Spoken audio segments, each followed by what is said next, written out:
Good morning everyone. मी बनवणार आहे डाळिंबाचा ज्यूस.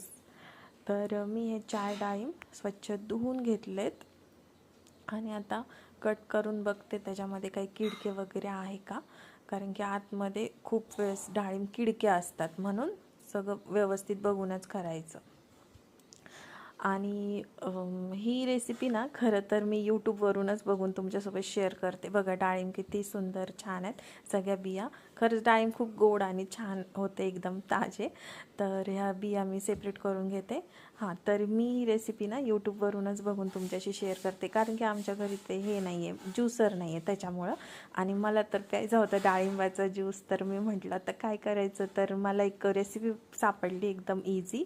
तर ती बघूनच मी ही ट्राय केली. ते मॅशर असते ना आपलं, आपण पावभाजी वगैरे करताना ते मॅश करतो.